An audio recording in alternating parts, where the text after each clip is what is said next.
I had a minute before I start a meeting. Luckily, I get to work from home today. But I just kind of wanted to follow up on the video I did yesterday. If you haven't looked at the comment section, lots of good information there. But one of the things I wanted to follow up on specifically, and I guess this knife also falls into the category of a lot of that stuff we were talking about being an expert or and I'm not saying that the guy I was talking to is intimidated. I'm not saying that directly with him, but I've talked to a lot of people about sharpening and just different things around knives and all of that stuff.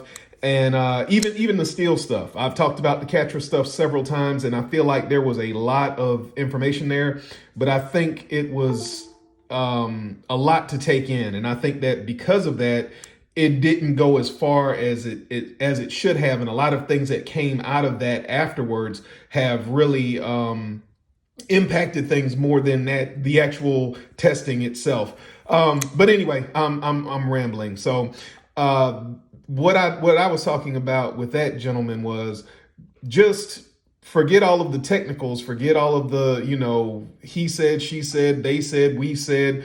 Just sharpen your knife, use your knife, observe what you get out of that sharpening and usage, then turn around and apply that to different knives. And as you do that time and time and time again, you'll build your own personal database of information, firsthand information, and a lot of these things will start to click. For example, the guy and we were talking about processing, specifically talking about burnt edges and things of that nature. And I said, yeah, what people will notice is as they sharpen their knives, they will tend to notice better performance. And I'm speaking very broadly here.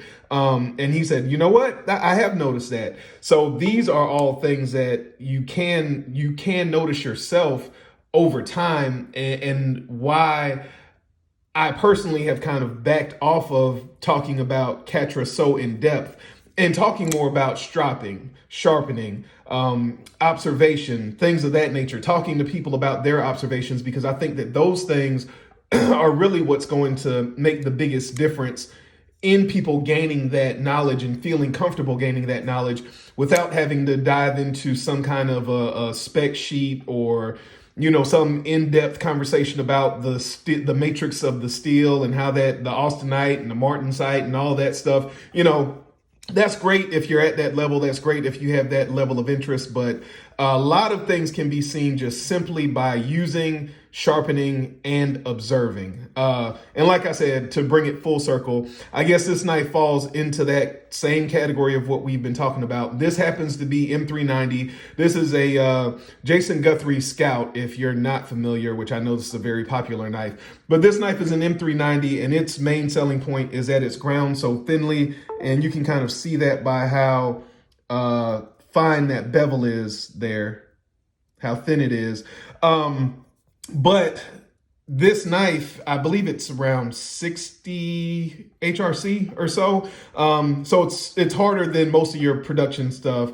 But harder does not necessarily mean better. Harder does not necessarily mean harder to sharpen. Harder does not necessarily mean anything if the processing isn't there. So that's point number one. The other point, and Gerald, Outpost 76, has shown this recently in some videos. When you have a knife that has this type of geometry here, and it has been processed well, and I'll put that in quotes, well, you'll notice that it sharpens up very nicely, very easily, and it comes to a very crisp apex, which will feel very sticky to your thumb. And if you've sharpened anything, you've felt that type of feeling before, and you'll notice that lasts longer when you're using the knife. So just some things to think about. And again, just like the video yesterday, I'd love to hear from you guys. This is a community effort. We're all learning from one another.